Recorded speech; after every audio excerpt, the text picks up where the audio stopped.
Good morning, students. Students, we are on the topic town traders and craft persons of history, and we have discussed about the administrative town, temple towns, and the network between the small towns and the and the network of the small towns. ठीक है, हमने देखा था कि छोटे छोटे towns के बीच में क्या था, एक नेटवर्क है। ठीक है, सपोज ये क्या छोटे छोटे टाउन्स हैं, तो इन टाउन्स के बीच में नेटवर्क है, एक कनेक्शन है। कैसा कनेक्शन है? ट्रेड का कनेक्शन है। ठीक है, एंड हमने देखा था कि जो टाउन्स होते हैं वहां पर क्या होते हैं, बहुत सारे हाट मीन्स मार्केट्स। ठीक है, मंडी, तो इनको हाट या मंडीज कहा जाता था। ठीक है, जो मार्केट्स होते थे टाउन्स में। एंड हमने देखा कि बहुत सारे ऐसे ट्रेडर्स थे जो अपने प्रोड्यूस को एक दूसरे टाउन्स में ट्रांसपोर्ट करते थे। सपोज आप जिस एरिया में रहते हैं, ठीक है, उस एरिया में अगर आपके प्रोड्यूस को, आपके गुड्स को, सामान को अच्छा प्राइस नहीं मिल रहा है, तो आप क्या करते हैं, दूसरे टाउन में जा करके अपने प्रोड्यूस को सेल करते हैं। ठीक है, तो उससे आपको क्या होता है, अच्छा प्रॉफिट मिलता है। आपने देखा होगा बहुत सारे आसपास के एरियाज के लोग वाराणसी में आते हैं, ठीक है, ट्रेड करने के लिए। तो ऐसे बहुत सारे टाउन्स हैं जो मेजर मार्केट होते हैं। ठीक है, बहुत सारे ऐसे टाउन्स हैं जहाँ पर मेजर मार्केट होते हैं, बड़े बड़े मार्केट होते हैं। तो लोग दूसरे दूसरे टाउन से क्या करते हैं, आते हैं और अपने बड़े मार्केट में अपने प्रोड्यूस को सेल करते हैं। ठीक है, तो हमने देखा था कि कैसे कैसे चीज़ों को सेल किया जाता था मार्केट में। हॉर्सेस, ठीक है, यानी कि हॉर्स को सेल किया जाता था। सॉल्ट, कैम्फर, कैम्फर मीन्स कपूर, जो पूजा में यूज किया जाता है। ठीक है, सो कैम्फर यूज करते थे। सैफरन, ठीक है, केसर, betel nut and spices like pepper. ठीक है, तो बहुत सारी चीज़ों को मार्केट में सेल किया जाता था। आप मार्केट में जाते हैं, आपने देखा होगा कई तरह की चीज़ें सेल हो रही हैं, लोग उसको खरीदते हैं। किस लिए खरीदते हैं? यूज़ करने के लिए, है ना। सो हमने देखा कि सामंतास, ठीक है, सामंतास जो बाद में चल के क्या हो गए, जमींदार। ठीक है, जमींदार बिल्ट 45 पैलेसेस। ठीक है, 45 पैलेसेस मैंने आपको बताया था कि जो जमींदार होते थे, जो सामंतास होते थे, वो क्या करते थे, वो इन टाउन से, यानी कि जो हाट और मंडीज हैं, वहां से वो टैक्स कलेक्ट करते थे और उन्होंने क्या कर लिया था, एक तरह से मार्केट पर अपना कंट्रोल कर लिया था। और वो उस टाउन में, उस एरिया में एज अ मैनेजर, ठीक है, एज अ मैनेजर वो अपने आप को ट्रीट करते थे। सो उन्होंने क्या किया था, जो जमींदार थे उन्होंने 45 पैलेसेस बनवा रखे थे एज अ किंग। ठीक है, तो उस समय किंग नहीं, लेकिन यहाँ पे ये जो जमींदार हैं वो क्या कर रहे हैं, वो अपने आप को एज अ किंग ट्रीट कर रहे हैं, वो अपने आप को उस एरिया का ओनर ट्रीट करते थे। ठीक है, तो वो क्या करते थे, उन ट्रेडर्स से जो उस एरिया में ट्रेड करते थे या ट्रेड करने के लिए आते थे, उन ट्रेडर्स से ये टैक्स कलेक्ट करते थे। ठीक है, तो इन्होंने क्या बना रखे थे, पैलेसेस, अपने खुद के पैलेसेस बना रखे थे। वो भी कैसे पैलेसेस बना रखे थे, मैंने आपको बताया था 45, मतलब पूरा चारों तरफ से सिक्योर।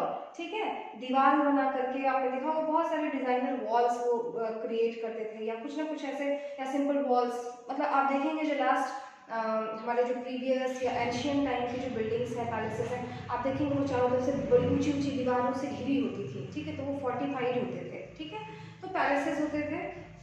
एंड हमने देखा बहुत सारे लोग उस मार्केट में डिफरेंट एक्टिविटीज़ करते थे, जैसे आर्टिशंस हैं, ट्रेडर्स हैं, आर्टिकल्स ऑफ ट्रेड। ठीक है, तो बहुत सारे ऐसे लोग हैं जो डिफरेंट एक्टिविटीज़ में एंगेज हैं। ठीक है, जैसे लोहे के सामान बनाना, गोल्ड स्मिथ जिसको कहते हैं, सोने के सामान बनाना, या किसी चीज़ को सेल करना, ये सारी एक्टिविटीज़ मार्केट में होती थी। ठीक है, अच्छा, ये जो सामंताज एंड जो जमींदार थे, वो क्या करते थे, वो जो टैक्स कलेक्शन का जो राइट है, मतलब कि टैक्स कलेक्ट करने का जो एक राइट उन्होंने बना रखा था कि ये मेरा राइट है, I will collect the tax. ठीक है, तो वो उस राइट को कभी कभी डिस्ट्रीब्यूट भी करते थे, डोनेट करते थे। ठीक है, डोनेट कर देते थे कि नहीं, अब चलो मैं ये एरिया तुम्हें देता हूँ, इस एरिया से तुम टैक्स कलेक्ट करो।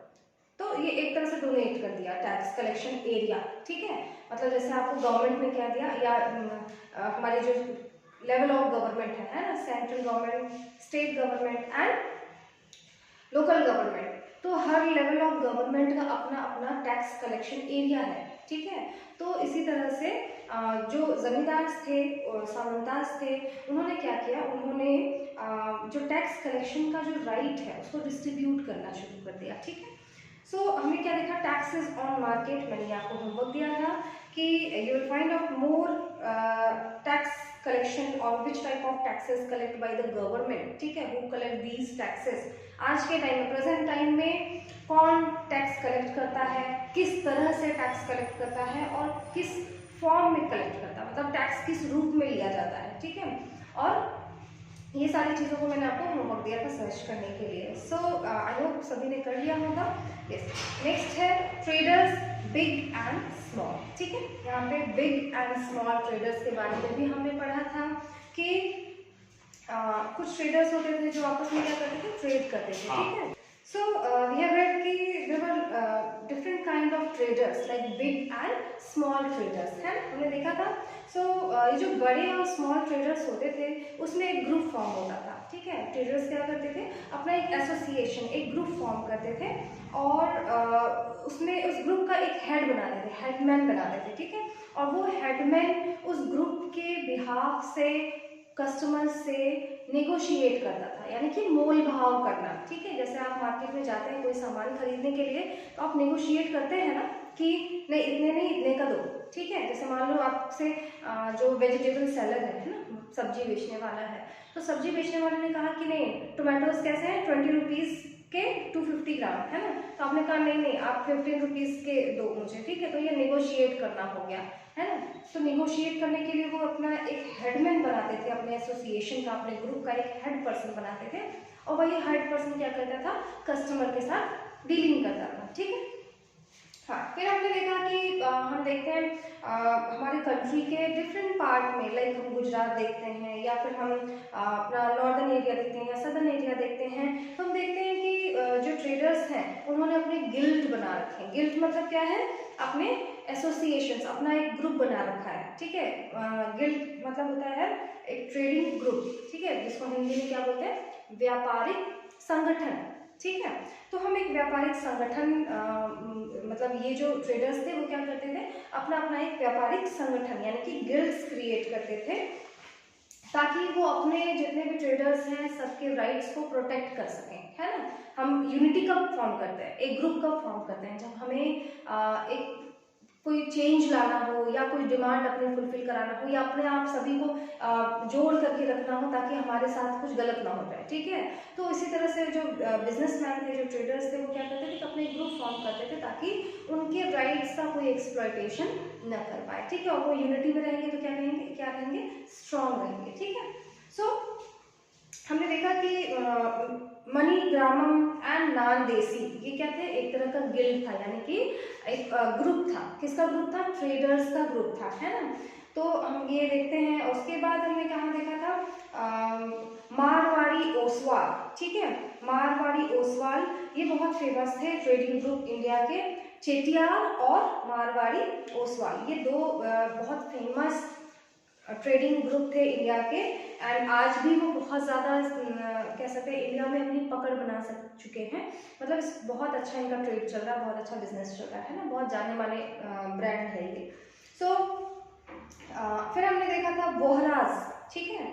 बनियाज, बोहराज ये सब क्या थे, ये गिल्ड्स थे यानी कि ग्रुप्स थे, ठीक है, ट्रेडर्स के ग्रुप थे।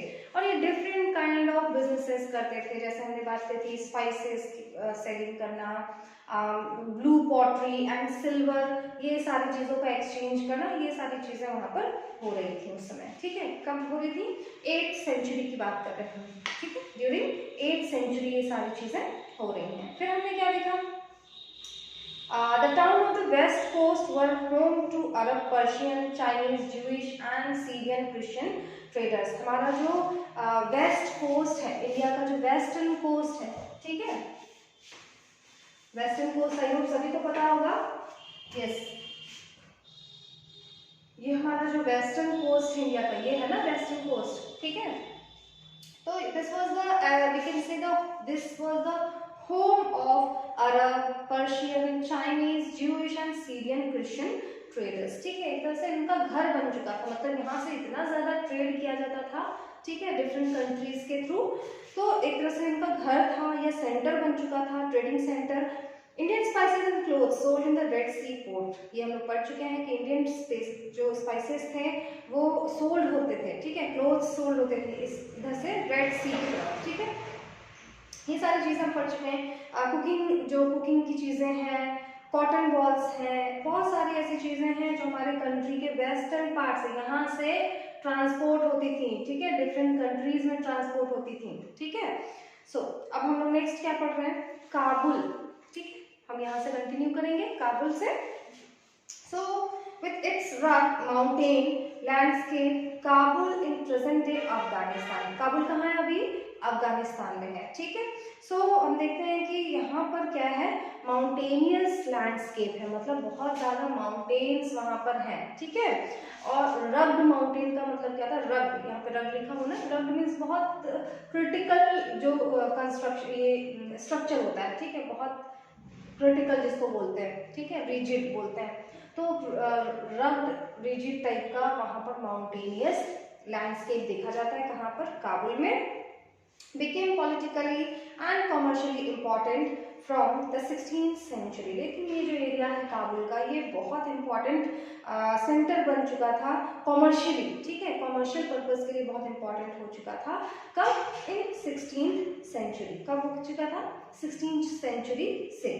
Kabul and Kandahar were linked to the celebrated silk route, ठीक है, काबुल और कांधार लिंक थे, जुड़े हुए थे, ठीक है, किससे, सिल्क रूट से, ठीक है। Silk route is very famous, बहुत फेमस है, वहाँ एक कह सकते हैं मेजर ट्रेडिंग रूट था, मतलब उसी रास्ते से ट्रेड होता था डिफरेंट कंट्रीज के साथ, तो उसको सिल्क रूट कहा जाता है। So beside trade in horses was primarily carried on through this route, ठीक है। इसके अब देखिए इसी के साथ साथ क्या हो रहा है कि ट्रेड इन हॉर्सेस, किसके ट्रेड हो रहे थे, हॉर्सेस के। हम लोग अभी पहले भी पढ़ चुके हैं कि हॉर्स का ट्रेड बहुत ज़्यादा पॉपुलर था, ठीक है, लोगों को हॉर्सेस खरीदने का बहुत शौक होता था उस समय। तो यहाँ पर क्या होता है, ट्रेड के मतलब हॉर्स के ट्रेड जो रहे थे वॉज प्राइमरली, ये मतलब कह सकते हैं प्राइमरली बहुत बड़ा एक बहुत इंपॉर्टेंट ट्रेड था, क्या ट्रेड था, हॉर्स की सेलिंग, ठीक है, carried on through this road, और इसी सिल्क रूट से हो करके अरब और कांधार का जो सिल्क रूट था उसी रूट से हो करके हॉर्सेस का ट्रेड किया जाता, घोड़ों का ट्रेड किया जाता था, ठीक है। In the 17th century Jean Baptiste Tavernier a diamond merchant, ठीक है। अब देखो 17th सेंचुरी की बात हो रही थी, इन 17th सेंचुरी, ठीक है, 17th सेंचुरी में एक ट्रेडर थे जिनका नाम क्या था, जीन बैप्टिस्ट टेवेनियर, ठीक है। तो ये डायमंड मर्चेंट थे, डायमंड का बिजनेस करने वाले ट्रेडर थे, and estimated that the horse trade at Kabul, इन्होंने एक एस्टिमेट बनाया, एक कहते हैं ना वो टोटल निकाला, ठीक है, तो एक एस्टिमेट तैयार किया इन्होंने कि horse trade at Kabul amounted to ₹30,000 annually. इन्होंने बताया कि काबुल से कितने रुपए के हॉर्सेस का ट्रेड हुआ था, सो 30,000 एनुअली। उस समय 17th सेंचुरी में 30,000 बहुत ज़्यादा थे, ठीक है, तो ईयरली कितने थाउजेंड का हॉर्स का ट्रेड हो रहा था काबुल से, 30,000 का, ठीक है। तो 30,000 के हॉर्सेस सेल होते थे कहाँ से, काबुल से, ठीक है, which was huge sum in those days, ठीक है, उस समय वो बहुत बड़ी बात है, 30,000 is a big amount at that time, okay. Camels carried dried fruit, dates, carpets, silk, and even fresh food from Kabul to the subcontinent, ठीक है। अब कैमल्स, आपने देखा होगा कैमल्स के पीठ पर, जैसे आपने डोंकीज को देखा होगा, है ना, तो डोंकीज के पीठ पर जैसे लोड कैरी किया जाता है ना, सामान लेकर के कैरी किया जाता है, उसी तरह कैमल्स के पीठ पर भी लोड कैरी किया जाता है। तो काबुल में, क्योंकि वहाँ अफगानिस्तान में मोस्ट ऑफ द क्या देखने को मिलता है, सैंड एंड जो हिली एरियाज हैं उस तरह का लैंडस्केप है, तो इसलिए वहाँ पर कैमल्स को यूज़ किया जाता है। कैमल्स क्या करते हैं, कैमल्स को लोड कैरी करने के लिए यूज़ करते थे, और उसमें क्या क्या चीज़ें ट्रांसपोर्ट की जाती थी, लाइक ड्राइड फ्रूट्स, ठीक है, ड्राई फ्रूट्स, डेट्स, खजूर जिनको कहते हैं, carpet, silk and even fresh fruit, ये सारी चीजें काबुल से इंडिया में ट्रांसपोर्ट की जाती थी, ठीक है, इंडिया में भी और इंडिया के बाहर भी। Slave were also brought here for sale, ठीक है, स्लेव्स, ये बहुत बड़ा एक इशू है, ठीक है, ह्यूमंस को एज अ स्लेव ट्रीट करना, है ना। स्लेव में सभी को पता है, गुलाम, दास जिनको कहते हैं। आप ऑलरेडी मुगल जो एम्पायर है उसमें पढ़ा था आपने, है ना। दिल्ली सुल्तान वाले चैप्टर में आपने पढ़ा था स्लेव डायनेस्टी, है ना। तो स्लेव्स को भी उस समय ट्रेड किया जाता था, मतलब जो स्लेव्स होते थे उनको एक कंट्री से दूसरी कंट्री में सेल किया जाता था, बेचा जाता था, ठीक है। तो सेल मतलब ट्रेड किया जाता था उनका। Yes, so next topic is crafts in towns.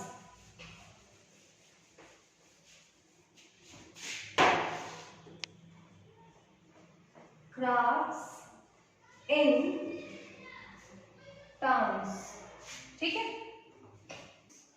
The craft persons of Bidar were so famed for their only inlay work in copper and silver that is came to be called Bidari, ठीक है।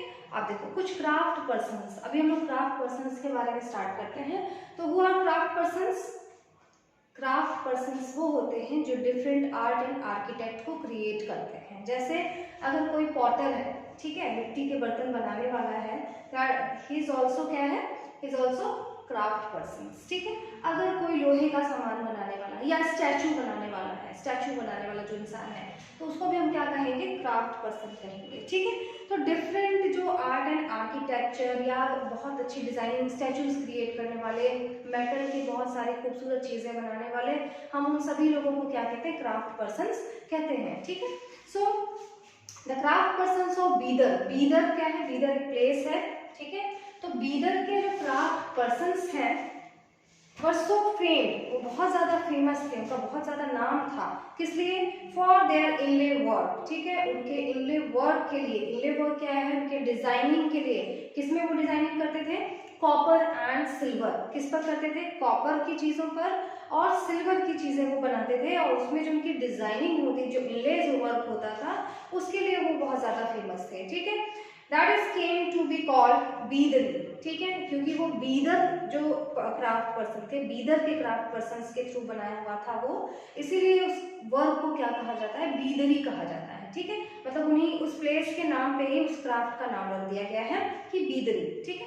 So the Panchals of Vishwakarma community, कौन है, पांचाल्स, ठीक है, कहाँ के, Vishwakarma community consist of goldsmith. Goldsmith आप सभी जानते होंगे, जो सोने की चीजें बनाते हैं, जिनको हम लोकल लैंग्वेज में क्या बोलते हैं, सुनार, ठीक है, सुनार, जो सोने का काम करते हैं, बनाते हैं। सो ब्रॉन्ज स्मिथ, जो ब्रॉन्ज की चीजें बनाते हैं। ब्लैक स्मिथ, हम जो लोहे का सामान बनाते हैं उनको ब्लैक स्मिथ कहते हैं। मैसन, मैसन जो मिस्त्री जिनको कहते हैं, जो घर बनाते हैं, डिजाइनिंग बनाते हैं, उनको हम बोलते हैं। एंड कारपेंटर, जो वुडन मटेरियल्स बनाते हैं, लाइक फर्नीचर्स बनाते हैं, हम उनको कारपेंटर बोलते हैं। Were essential to the building of temples, ये सभी लोग इंपॉर्टेंट हैं, किस लिए इंपॉर्टेंट है, फॉर मेकिंग टेम्पल्स, टेम्पल्स के बिल्डिंग के लिए, टेम्पल्स को कंस्ट्रक्ट करने के लिए। All these are very necessary, all these are very essentials, ठीक है। They also played an important role in the construction of palaces. इनका palaces के constructions में भी बहुत बड़ा रोल होता था. Without craft persons, no any constructions can be completed. Okay? मतलब कोई भी अगर बिल्डिंग बनानी है तो हमें मैसन की जरूरत होगी, आपके घर के अपने फर्नीचर्स बनाने हैं तो आपको कारपेंटर की जरूरत होगी, है ना। लोहे के सामान चाहिए तो आपको ब्लैक स्मिथ की जरूरत होगी। और पहले के जो पैलेसेस बनाते थे, पैलेसेस बनते थे, उसमें तो और ज़्यादा वर्क होता था, बहुत ज़्यादा काम होता था। हमारे घर तो आजकल सिंपल बन जाते हैं, लेकिन आपने पहले के जो पैलेसेस देखे होंगे, फोर्ट देखे होंगे, उसमें देखा कितनी अच्छी बारीक डिज़ाइन होती है ना। तो वो सारी क्रिएटिविटी करने के लिए बहुत सारे आर्टिशियंस, बहुत सारे क्राफ्ट पर्सन्स की नीड होती थी। सो ये जो जितने भी क्राफ्ट पर्सन्स के नाम हमने पढ़ा है, जैसे goldsmith, bronzesmith, blacksmith, mason, carpenter, these all were very very necessary, ठीक है। सो पैलेसेस कंस्ट्रक्ट करवाने में, बिग बिल्डिंग्स, बड़ी बड़ी बिल्डिंग्स बनाने के लिए, पहले तो बहुत बड़ी बड़ी बिल्डिंग्स बनती थी, आपने पैलेसेस, फोर्ट्स देखे हैं, है ना। तो उनके कंस्ट्रक्शन के लिए, टैंक्स बनाने के लिए, reservoir, I already told you what is tank and what is reservoir, है ना। बड़े बड़े जो वाटर टैंक और रिजर्वॉयर, रिजर्वॉयर को भी टैंक ही कहा जाता है, आर्टिफिशियल जो लेक होते हैं उनको रिजर्वॉयर कहा जाता है, ठीक है। सो बड़े बड़े जो टैंक्स एंड रिजर्वॉयर कंस्ट्रक्ट करने हों तो उसमें भी इन लोगों की जरूरत, ये जितने भी क्राफ्ट पर्सन हैं उनकी नीड होती थी, ठीक है।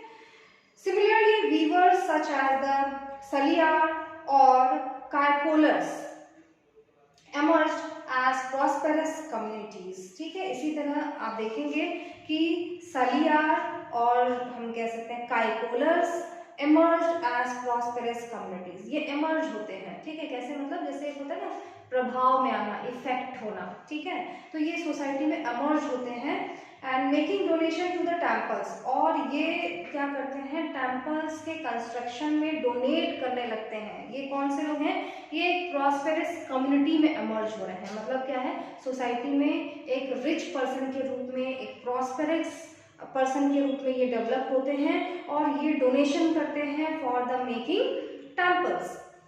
सम aspects of clothes making like cotton, cleaning, spinning and dyeing become specialized and independent craft, ठीक है।